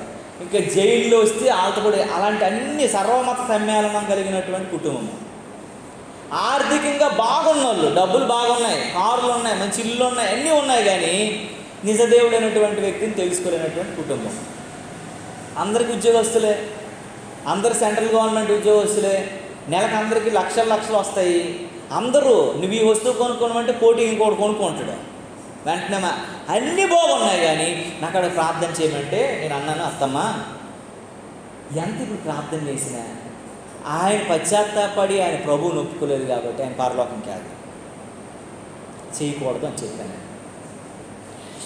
నాతో ఆవిడ కొన్ని నెలల్లో మాట్లాడలే. ఒక్క ప్రార్థన చేసి ఉంటే బాగుంది. ఆ సమాధి ఆయనకి మామూలుగా సమాధి చేశారు, కాల్చడం కాదు. వీరికి ఒక బరియల్ గ్రౌండ్ ఉంది ఫ్యామిలీకి. వీళ్ళ ఫ్యామిలీకి మాత్రమే పాతినటువంటి బరియల్ గ్రౌండ్ వీళ్ళు కొనుక్కు. హైదరాబాద్ పట్టణంలో ఓన్ బరియల్ గ్రౌండ్ ఉందంటే మరి ఎలా కలుపుకోండి. వాళ్ళ ఫ్యామిలీ కొరకు ఆ బరియల్ గ్రౌండ్లో అలా ఈ నాన్నకు ఉంది, వాళ్ళ అన్నదమ్ములకి అందరికీ అక్కడ పాతారు, వాళ్ళ నాన్నలకి వాళ్ళ అమ్మకి అక్కడే పాతారు. వీళ్ళ అమ్మగారి కొరకు కూడా అక్కడ ఒక ప్లేస్ ఉంచారు. మళ్ళీ ఆ పక్కనే అక్కడ ఎవరిని పాతారట. అక్కడ అంటూ ఆవిడ చెప్తుంది మాట, ఇప్పుడే ఒక్క మాట ప్రార్థన చేసి బాబానండి, నేను ప్రార్థన చేస్తాను అత్తమ్మా, కానీ నేను పరలోకానికి వెళ్ళు.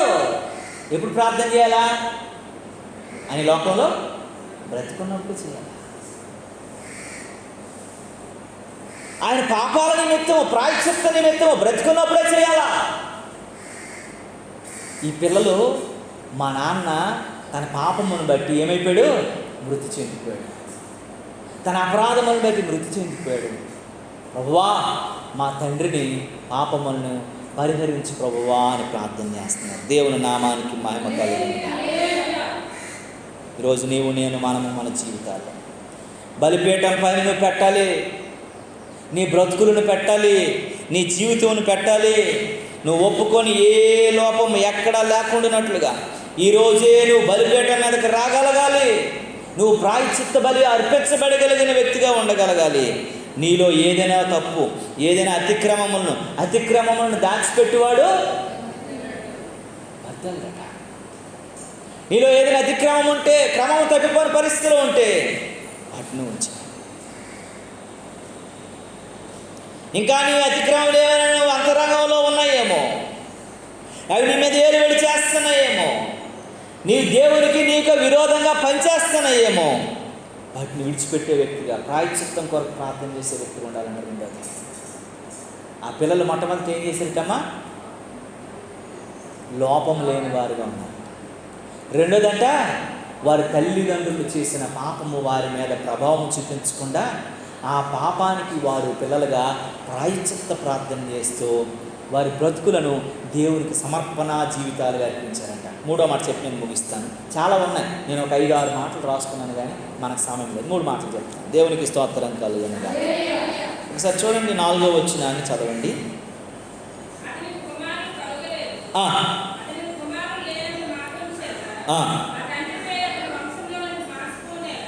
చాలండి. ఇక్కడ ఈ మాట చెబుతున్నప్పుడు స్వాస్థ్యాన్ని కోల్పోయిన పరిస్థితుల్లో, అన్నీ పోయిన పరిస్థితుల్లో అది ఎలా ఉంటాడమ్మా?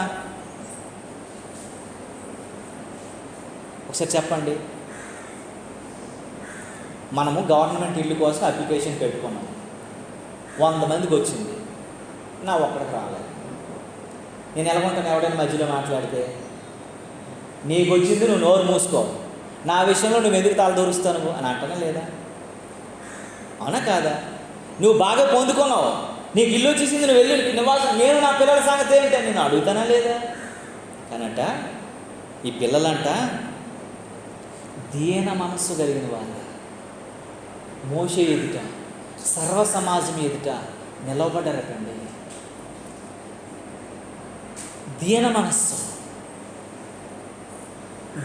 మనస్సు గలవారిని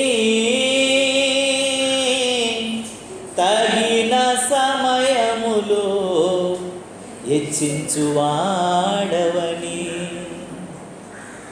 నీ మనస్సు దీన పరిస్థితిలో ఉంటట కరెక్ట్ సమయంలో దేవుడు ఏం చేస్తాడంటే నిన్ను హెచ్చిస్తాడు. నువ్వు ఒగరబడిపోయి రెచ్చిపోయి, అయ్యో నేను చాలామంది చేస్తున్నాను, నాకు బలం ఉంది, నాకు శక్తి ఉంది, నాకు బలం ఉందని నీ డబ్బును బట్టి, నీ ధనమును బట్టి, నీ ఇంటిని బట్టి, నీ స్టేటస్ని బట్టి, నీ చదువుని బట్టి, నీ ఉద్యోగాన్ని బట్టి, నీకున్నటువంటి ఆస్తిపాస్తులను బట్టి, నీ బంగారాన్ని బట్టి నువ్వు ఒకవేళ రెచ్చిపోతున్నావేమో. దేవుడు ఒకసారి జ్ఞాపకం చేసుకో, దీన మనస్సు గలవారిని మాత్రమే తగిన సమయంలో ఆయన ఇచ్చిస్తాడు. నీ డబ్బు ఒకరోజు పోవచ్చు, నీ స్టేటస్ ఒకరోజు పోవచ్చు, నీ అందం ఒకరోజు పోవచ్చు, నీ పరిస్థితులన్నీ పోవచ్చు. మడోనా అనేటువంటి ఒక మోడల్ హాలీవుడ్లో ఉంది. మడోనా మీరు గూగుల్లో చెక్ చేసుకోవచ్చు కావాలంటే. ఆమె ప్రపంచ సుందరి, ఆమె విశ్వ సుందరి, Miss Universe, Miss World, Miss Universe. అలాంటి వ్యక్తి ఎవరు లేరట. ఆమె ఫస్ట్ మిస్ యూనివర్స్గా ఎన్నికైంది. ఆమె పెద్ద హీరోయిన్ అయిపోయింది. డిఎల్ మూడీ అనేటువంటి ఒక వ్యక్తి ఉన్నారు, ఆయన వెళ్ళారంట. అక్కడికి వెళ్ళి, అమ్మా దేవుడు నీతో మాట్లాడడానికి నన్ను రమ్మన్నాడు, నీ అపాయింట్మెంట్ నాకు కావాలని చెప్పేసి ఒక విన్నవించుకున్నాడు డిఎల్ మూడీ గారు. నాకు చాలా షూటింగ్లు ఉన్నాయండి, నేను ఎవరిని మిస్ యూనివర్స్ అండి, నా పరిస్థితి ఏంటి, నేను అందరికీ ఎంటబెట్టి దానికి సమయం ఇవ్వలేను కదా, నాకు ఒక షెడ్యూల్, ఒక ప్రోటోకాల్ ఉంటుందండి, దాని ప్రకారంగా నేను వెళ్ళాలా, అయితే ఏదో సమయం ఈ తల్లి అని అన్నాడట. ఆమె లాస్ట్కి ఒక కాఫీ తాగే సమయం ఒకటి ఉందంట, ఒక హాఫ్ అన్ అవర్, ఒక 10 నిమిషాలు. నాకు హాఫ్ అన్ అవర్ కాఫీ తాగే సమయం ఉంది, ఈ సమయంలో మీరు రండి, ఈలోగా నేను మేకప్ వేసుకుంటాను, ఆ కాఫీ తాగుతూ మేకప్ వేసుకుంటాను, ఈ సమయంలో మీరు వచ్చి నాతో ఏదైనా మాట్లాడాలంటే మాట్లాడొచ్చని ఒక అపాయింట్మెంట్ ఇచ్చిందంట. అపాయింట్మెంట్ ఇవ్వగానే డిఎల్ మోడీ గారు వెళ్ళారు, కూర్చున్నారు. నేనేనమ్మా డిఎల్ మోడీ అంటే, మీరైనా ఏంటి వచ్చారంటే, నేను ఒక పాస్టర్ గారిని, ఒక దైవజనుడిని, నేను సేవ చేస్తున్నాను, నేను నా పరిస్థితి, నా యొక్క స్థితి ఇది, నేను ఇది నీ కొరకు ప్రార్థన చేసినప్పుడు దేవుడు నీతో నాకు మాట్లాడమని చెప్పాడు. నీ బ్రతుకు చాలా, నువ్వు బాగున్నావు, ఆశీర్వదించబడ్డావని, దీవించబడ్డావని, ఘనంగా ఉన్నావని, గొప్పగా ఉన్నావని నువ్వు అనుకుంటున్నావు, కానీ నువ్వు పతన స్థితిలోకి వచ్చేస్తున్నావని, నరకానికి దగ్గరగా ఉన్నావని, నువ్వు పాడైపోయే పరిస్థితులు ఉన్నావని, నీ అందమంతా కూడా ఆవిరైపోయే స్థితికి వచ్చేసావని దేవుడు నాతో మాట్లాడని చెప్పాడు. ఏం మాట్లాడుతున్నావు? బ్యూటీ పార్లర్, డాక్టర్స్, ఎంతోమంది గొప్పోళ్ళు, ఎన్నో సజెషన్స్ ఇచ్చిన వాళ్ళు, డైటీషియన్స్, నాకు స్పెషల్ నా ఫ్యామిలీ డాక్టర్స్, ఒక బృందం అందరూ నాకు నా ఆరోగ్యం కొరకు, నా అందం కొరకు పట్టించుకున్న వాళ్ళే, నా ఆహారం కొరకు పట్టించుకున్న వాళ్ళే. ఏం మాట్లాడుతున్నావయ్యా అని అన్నారట. కదమ్మా, దేవుడికి నీ మనసు ఇవ్వకపోతే నువ్వు కొద్ది రోజుల్లో సర్వనాశనం అయిపోయే పరిస్థితి రాబోతుందని చెప్తే, డిఎల్ మోడీ గారి కొరకట పెడచెవుని పెట్టి, నా అందం, నా స్థితి, నా పరిస్థితిని చూసి నువ్వు మాట్లాడుతున్నావా అని అన్నదట. కాఫీ ఆయన తాగుతూ సగం తాగిన కాఫీ ఆవిడికిచ్చాడట. తాగమ్మా ఇది. ఏమండి, కాఫీ తెప్పించి ఇచ్చిందే నేను, మీ ఎంగిల్ కాఫీ తాగినట్టున్నానా అని అడిగిందంట కదా. జీవితం ఇచ్చిందే దేవుడు, నీ ఎంగిల్ జీవితం తిరిగి ఆయన తీసుకునేటట్టు ఉన్నాడా అని మాట్లాడడం మొదలెట్టాడంట. నీ పాడైపోయిన జీవితం, నీ లోకానికి అప్పగించబడిన జీవితం, ఈ లోక కార్యాలను బట్టి హేయమైపోయిన జీవితాన్ని దేవుడు స్వీకరిస్తాడు అనుకుంటున్నావా? జాగ్రత్త, దేవుని ఉగ్రత నీ మీద రాబోతుంది అని చెప్పగానే 7వ రోజు నాడే ఆయన యాక్సిడెంట్ అయిపోయి నరక యాతంతో చచ్చిపోయింది ఆవిడ. ఈ దేవుని బిడ్డ, నీ అందం, నీ ఐశ్వర్యం, నీ డబ్బు, నీ బంధం, నీ బలగం, నీకున్న ఉద్యోగం, నీకున్నటువంటి ఆస్తి, నీకున్నటువంటి అంతస్తు, నీకున్నటువంటి భూములు, నీకున్నటువంటి ఇల్లుని బట్టి, నీకున్న వస్తువులను బట్టి, నీకున్న వాహనాలను బట్టి నువ్వు పెచ్చలేకపోతున్నావేమో జ్ఞాపకం చేసుకో. దీన మనస్సు కావాలి, దేవునికి తగ్గింపు స్వభావం మనుషులు కావాలి. ఆ పిల్లలంట సర్వ సమాజం ఎదుటను, దేవుని ఎదుటను, సేవకుడి ఎదుటను ఎలా ఉన్నాడటండి? తగ్గింపు స్వభావం, దీన స్వభావం కలిగి ఉన్నారు. నేను ఎలా ఉన్నాం? మన పరిస్థితి ఏంటి? మన జీవన విధానం ఏంటి? మన పరిస్థితి ఏంటి? మన యొక్క స్థితిగతులు ఏంటి? మనం ఎలాగొన్నాం ఒక్కసారి మనం గుర్తు చేసుకోవాల్సిన వారంగా ఉండాలని దేవుని వాక్యం హెచ్చరిస్తూ ఉంది. దేవుని వాక్యం హెచ్చరిస్తూ ఉంది. దేవుని వాక్యం హెచ్చరిస్తుంది. నువ్వు తగ్గింపు స్వభావం నీకు లేకపోతే, తగ్గింపు స్వభావం కలిగిన వ్యక్తిగా నువ్వు ఉండకపోతే, తగ్గింపు స్వభావం కలిగిన వ్యక్తిగా నీ జీవితాన్ని దేవునికి అర్పించకపోతే నువ్వేమైపోతావో అని గుర్తు చేసుకుంటూ దేవుని సన్నిధిలో మనందరము మనల్ని బట్టి మనం గుర్తు చేసుకుంటూ ప్రార్థన పూర్వకంగా ముందుకు కొనసాగాలి. ఈ దేవుని బిడ్డ నువ్వు ఎలా ఉన్నావు ఒకసారి ఆలోచించు. స్వాస్థ్యం కొరకు ఏమీ లేని బిడ్డలాగా, అనాథులుగా, తల్లిదండ్రులు లేని వారుగా ఎక్కడ నిలబడ్డారంటే వాళ్ళు మోషే ఎదుటను, దేవుని ఎదుటను, ప్రధాని ఎదుటను, యాజకుల ఎదుటను, సర్వ సమాజం ఎదుటను 6,60,00,000 కళ్ళు చూస్తుండగా ఎక్కడ కూడా వాళ్ళు లోపం లేని వారుగా నిలబడ్డారు. నువ్వు ఎలా కనబడుతున్నావో దేవుని దృష్టికి, ఆయన న్యాయమైన త్రాసులో చూస్తున్నప్పుడు నువ్వు ఎలా కనబడుతున్నావో, ఆయన వాక్యానికి అనుగుణంగానే ఉన్నావో లేదో జ్ఞాపకం చేసుకోవాలి. ఆయన చిత్తానికి తగినట్లుగా ఉన్నావో లేదో జ్ఞాపకం చేసుకోవాలి. నువ్వెలా ఉన్నావో నీ జీవితానికి దేవునికి అర్పించి లోపము లేని వ్యక్తిగా ఈ దినమే మనల్ని మనము సరి చేసుకునే వ్యక్తులుగా ఉండాలి. దేవుని నామమునకు మహిమ కలుగునుగా. రెండవదిగా, తన పితరులు చేసిన పాపం వీరి మీదకి రాకుండా ప్రాయశ్చిత్త ప్రార్థన చేస్తున్నాడు. నీవు నీ భక్తిని బట్టి, నీ జీవితాన్ని బట్టి, నీ ఆలోచనను బట్టి, నీ తలంపులను బట్టి, నీ కోరికలను బట్టి కాక, నువ్వు కోరింది నువ్వు పొందాలనుకుంటే నువ్వు ప్రాయశ్చిత్త కలిగిన వ్యక్తిగా నువ్వు ఉండాలని దేవుని వాక్యం హెచ్చరిస్తుంది. దేవునికి స్తోత్రము కలుగును. మూడవదిగా, నీలో దీన మనసు ఉంటేనే నువ్వు హెచ్చించబడతావు. నీలో తగ్గింపు స్వభావం ఉంటేనే నువ్వు హెచ్చించబడతావు. నువ్వు ఎంత తగ్గించుకుంటే అంత బాల్ ఎంత కింద కొడితే అంత పైకి లేస్తుంది.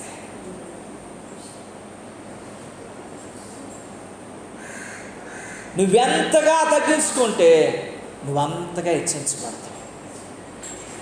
యేసుప్రభు ఎంత తగ్గించుకున్నాడో తెలుసా అండి? తన శిష్యులు పాదాలు కడిగాడు. తన వస్త్రపు చెంగుతో ఆయన పాదాలు తుడిచాడు. ఆయన ఎవరండి? ఎవరు సమీపించడానికి తేజస్సులో అమరుడైనటువంటి కెరూపులు 24 పెద్దలతో ఆయన పరిశుద్ధుడు పరిశుద్ధుడు పరిశుద్ధుడని ఆర్భాటము చేయబడుతున్నటువంటి ఆ గొప్ప జగత్ గురువు అయినటువంటి యేసయ్య ఇక్కడికి వచ్చి చేపలు పట్టుకున్నోళ్ళు,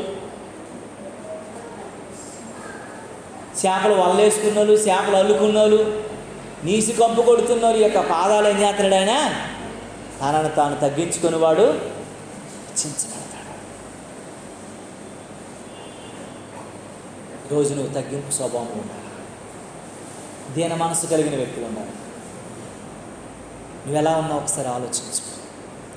నీ అంతరంగంలో నీ అంతరంగ పురుషుడు ఎలా ఉన్నాడో, నువ్వు బయటికి తగ్గింపు స్వభావం కలిగిన వ్యక్తిగా, విధేయత కలిగిన వ్యక్తిగా నువ్వు ఉన్నావేమో, లోపలంతా వ్యతిరేకంగా ఉన్నావేమో, కానీ దేవుడు అంతరంగాన్ని పరిశీలించేవాడు. ఆయనకు అందులో మాత్రమే నీ తగ్గింపు చూడాలని ఆశపడుతున్నటువంటి వ్యక్తి ఉన్నాడు. అది ఒకవేళ బాగులేకపోతే నువ్వు దేవునికి ఇష్టుడిగా ఉండవని దేవుని వాక్యం హెచ్చరిస్తాను. ప్రియ దేవుని బిడ్డలారా, సెలోపెహాదు కుమార్తెల వలె నీవు నేను ఉన్నామా? ఈ 3 గుణాలు మనలో ఉన్నాయా లేవా? చూడండి, యేసేపు తరువాత దేవునితో మంచి కనెక్టివిటీ లేదు. సెలోపెహాదు వరకు కూడా దేవునితో మంచి కనెక్టివిటీ లేదు. 5 ఆడపిల్లలు, చిన్న పిల్లలు, తల్లిదండ్రులు లేని పిల్లల వల్ల మళ్ళీ దేవునితో సంబంధం ఏర్పడింది. దేవుని యొక్క స్వాస్థ్యాన్ని పొందుకొని దేవుని యొక్క రాజ్యంలో దేవుని బిడ్డలుగా నివసించడానికి కావలసిన యోగ్యత పొందుకున్నాను. దేవుని నామానికి మహిమ కలుగునుగా. నువ్వు వాళ్ళకు ఒకవేళ ఉన్నావా లేవా? నీ యొక్క విశ్వాసము, నీ భక్తి అలా ఉందా లేదా? ఒకసారి జ్ఞాపకం చేసుకుందాం, ప్రార్థన చేసుకుందాం. పరిశుద్ధుడా, నీకే వందనాలు. మా పరమ కుమారి నీకే స్తోత్రాలు. నాయనా, సెలోపెహాదు కుమార్తెలను బట్టి నాయన మీ పాదాల ముందు మేము నిలబడుచుండగా మాతో మాట్లాడావు, మమ్మల్ని దర్శించావు, మీ కృప మాకు అనుగ్రహించావు. నాయనా, మాలో ఆ యొక్క లోపము లేని భక్తి ఉందా? ప్రాయశ్చిత్తం చేయగలిగినటువంటి భక్తి ఉందా? దీన మనసు తగ్గింపు కలిగినటువంటి భక్తి ఉందా? మాలో మేము ఎలా ఉన్నామో ఒక్క మారు మేము మమ్మల్ని గుర్తు చేసుకునే భాగ్యం దయచేయి ప్రభువా అని